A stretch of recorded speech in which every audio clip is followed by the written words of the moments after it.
सुप्रभात मेरे प्यारे छात्रों, कैसे हैं आप सभी? ठीक हैं? चलिए ठीक है।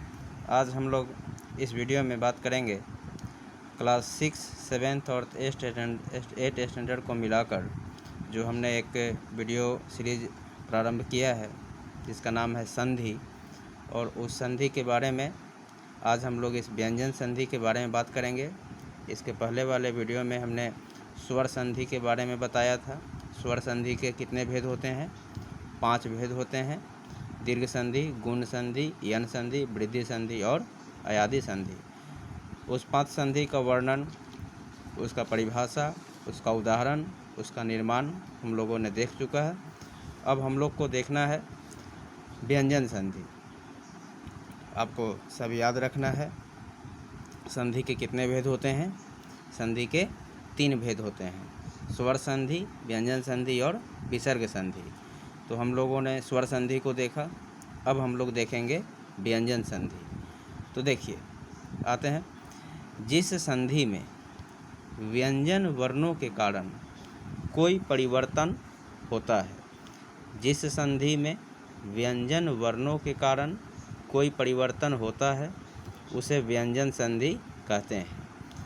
देखिए, स्वर के साथ व्यंजन मिलेगा या व्यंजन के साथ व्यंजन मिलेगा, मगर उसमें प्रधान रूप से व्यंजन वर्ण ही आता है, जिसके आधार पर हम लोग व्यंजन संधि का परिभाषा लिखते हैं कि जिस संधि में व्यंजन वर्णों के कारण कोई परिवर्तन होता है। परिवर्तन कहने का अर्थ है किसी नए शब्द का निर्माण होता है, उसे व्यंजन संधि कहते हैं। एक उदाहरण देखते हैं। जगत जोड़ ईश। जगत मतलब संसार, ईश मतलब देवता स्वामी। जगत जोड़ ईश बराबर जगदीश। तो देखिए, धनात्मक चिन्ह के ठीक पहले और धनात्मक चिन्ह के ठीक बाद संपूर्ण संधि में हमें यह ध्यान देना है, धनात्मक चिन्ह के ठीक पहले और धनात्मक चिन्ह के ठीक बाद कौन सा वर्ण दिया रहता है। तो धनात्मक चिन्ह के ठीक पहले यहाँ पर त है और इस त का परिवर्तन यहाँ पर क्या हो गया? द में। ठीक है, जगत जोड़ ईश, त बदल गया द में। ठीक है, तो आखिर यह बदलता कैसे है, और यही हम लोगों को व्यंजन संधि में पढ़ना है। इस संधि में मतलब किस संधि में? व्यंजन संधि में।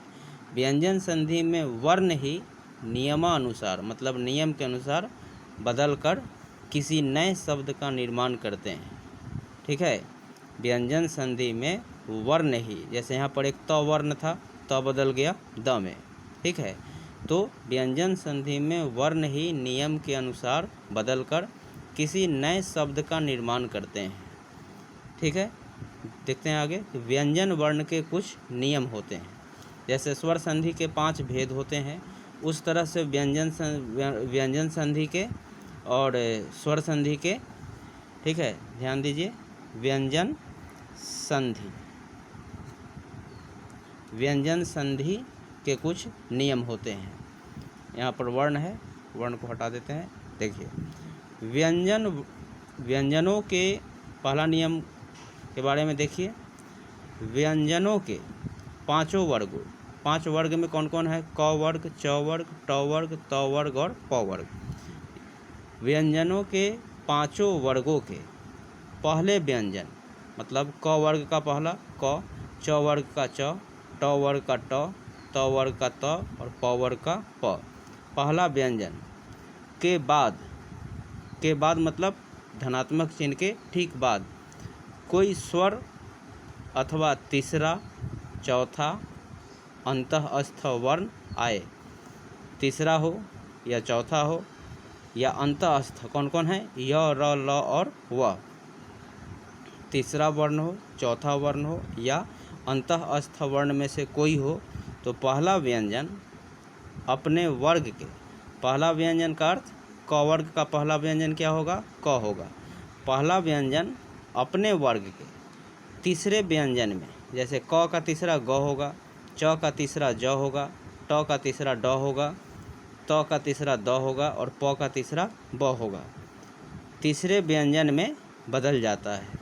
जैसे वाक, योग, ईश। तो धनात्मक चिन्ह के ठीक पहले क्या है? क वर्ग का प्रथम वर्ग क है, और उसके आगे एक स्वर है बड़ी ई और स। वाक योग ईस बराबर क्या बना, वागीस। प्रथम वर्ग अपने तीसरे वर्ग में बदल गया, क बदल गया ग में। जगत जोड़ ईस, त बदल गया द में, जगदीश। अच जोड़ अंता, धनात्मक चिन्ह के ठीक पहले च वर्ग का प्रथम वर्ग च है, तो च बदल जाएगा किस में, ज में। तो हमारे सामने उदाहरण हुआ अच जोड़ अंता, अजंता।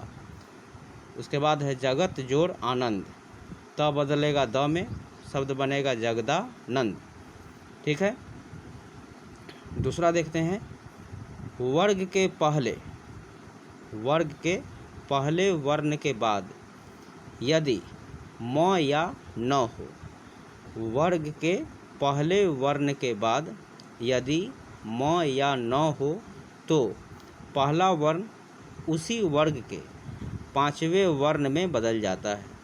पहला वर्ण उसी वर्ग के पांचवें वर्ण में बदल जाता है। मतलब अगर क है, प्रथम वर्ग तो क होगा ही, तो क का पांचवा क्या होगा, अंग।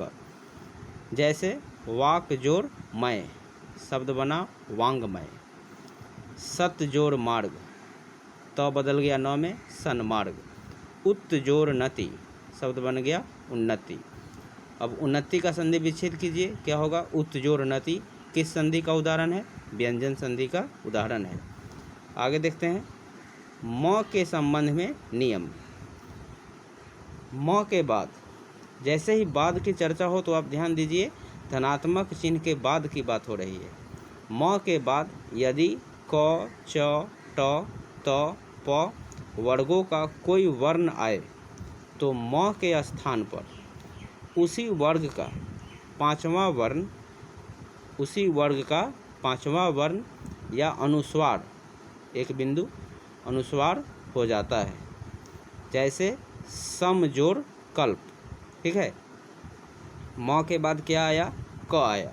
यहाँ लिखा हुआ है म के बाद यदि क, च, ट, त, प में से कोई वर्ण आए, तो यहाँ हमारे सामने कौन सा वर्ण आया, क आया। कब आया, म के बाद क आए तो इसी म का परिवर्तन अनुस्वार में हो जाता है। तो सम जोड़ कल्प, संकल्प। सम जोड़ तुष्टि, संतुष्टि। ठीक है। चौथा देखते हैं, म के बाद, ये म के संबंध में ही नियम है अगला, कि म के बाद यदि य, र, ल, व तलाबेश मूर्धन्य स, तलाबेश है और ये दंतिस है, और ह में से कोई वर्ण आए तो म का अनुस्वार हो जाता है। एक बार और देखते हैं, म के बाद यदि य, र, ल, व तलाबेश दंतिस ह में से कोई वर्ण आए तो म का अनुस्वार हो जाता है। मतलब म परिवर्तित हो जाएगा अनुस्वार में। जैसे सम जोड़ योग, क्या बना, संयोग। सम जोड़ सार, संसार। सम जोड़ हार, संहार, मतलब नाश करना। ठीक है। इस वीडियो में हम लोगों ने देखा व्यंजन संधि के बारे में। व्यंजन संधि के कुछ और नियम हैं, और इसके नेक्स्ट वीडियो में हम लोग देखेंगे विसर्ग संधि के बारे में, और उसके बाद स्वर संधि, व्यंजन संधि और विसर्ग संधि तीनों मिलाकर कुछ उदाहरण दिए जाएंगे। संधि विच्छेद किस प्रकार किया जाएगा उसका उदाहरण होगा, और उसके बाद हम लोगों का यह संधि समाप्त होगा। आज के लिए इतना ही, फिर मिलते हैं नेक्स्ट वीडियो में। धन्यवाद।